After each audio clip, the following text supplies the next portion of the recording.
On va passer au prochain intervenant qui est Gabriela Ruddy, journaliste dans le secteur de l'énergie pour BNamericas. Donc BNamericas, c'est une plateforme de veille économique sur le continent latino-américain. La société a 20 ans d'expérience dans la fourniture d'informations clés aux entreprises et aux investisseurs. Elle est présente sur 10 secteurs et notamment sur le pétrole et gaz. Je vais laisser la parole à Gabriela qui va faire sa présentation en anglais.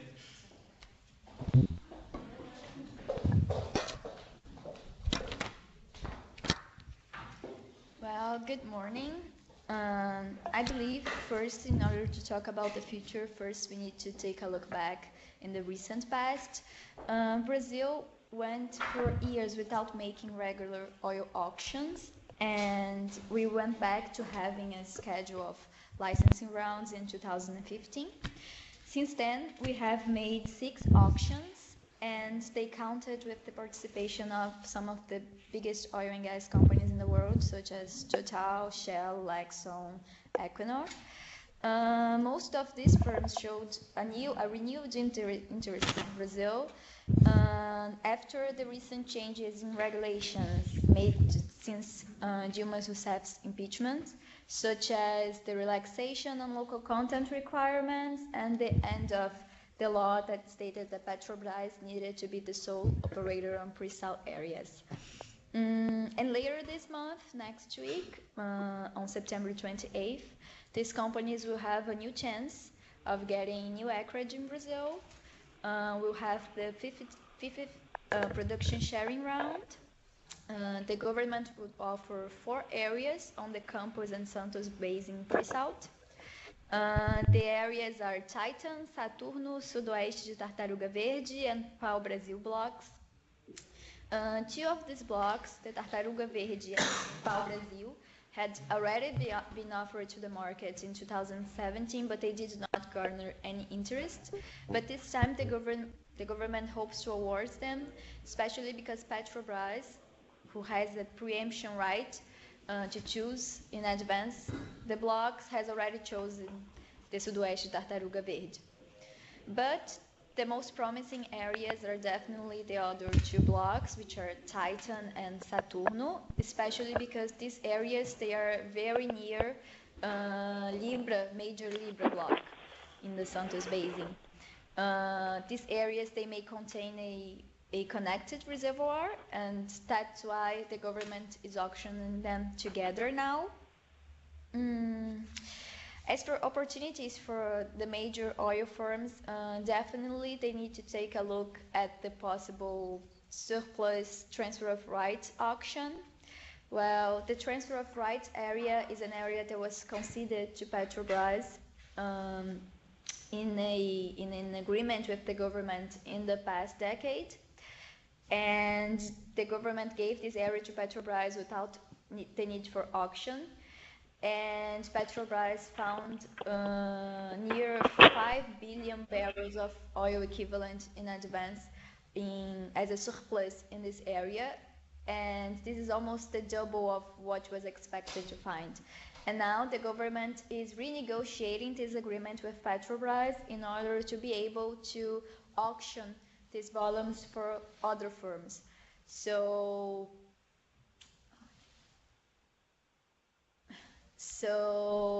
the negotiations are going on right now, and government representatives, they have already said this auction could happen in 2019.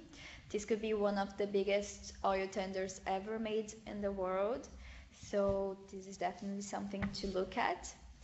And the current government is aiming at not letting the market get depressed again as it was when Brazil did not have a regular schedule for auctions.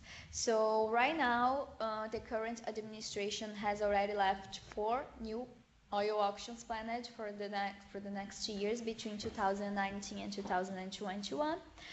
One of these auctions will be made on the transfer of under the production share contract model, and the other 3 will be made under the concession model. And currently, regulator ANP is also offering onshore areas and brownfields for smaller firms under a permanent offering system. So the goal is just to avoid a new interruption on the concession of rounds of areas. But of course, this could all change due to the elections. This will depend on who is elected.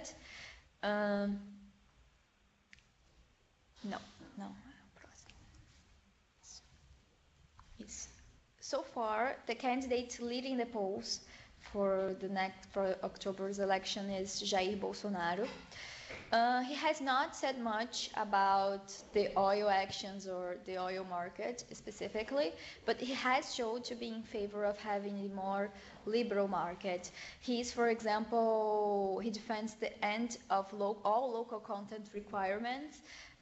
He also defends private firms' access to gas infrastructure and the exploration of unconventionals in Brazil, which we don't have so far. The polls are showing Bolsonaro will probably go to the second round with a leftist candidate. And so far, the two best positioned leftist candidates are Ciro Gomes from PSD Party and Fernando Haddad from Workers' Party PT, the same as former presidents Lula and Dilma. These two candidates, they probably represent the biggest possible changes. Ciro Gomes, for example, has already said many times he could revert some of the licensing contracts signed since 2016. They are both also against Petrobras asset sale. They support that Petrobras goes back to being the sole operator on pre-salt areas, for example. So they represent the possible changes.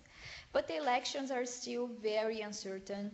There are two more candidates which the polls are showing that could go to the second round as well, which are Geraldo Alckmin and Marina Silva.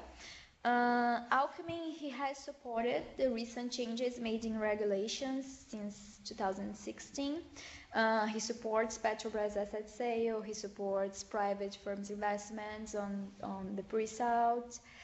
And Marina, she also does not talk much about the oil and gas segment. She's from the Green Party. She has already said she will not privatize Petrobras and that she's in favor of the firm having a more important role on renewables investments in the country, for example. But the elections are still very uncertain. Many specialists whom I have talked to are saying, even with these promises, even with the promises for changes, and it's unlikely that radical changes are made since the recent opening in regulations has brought many investments and many good results to the country. So even if a more leftist party is elected, it's unlikely to have so many changes, but we have to wait and see. Thank you very much. Thanks very much.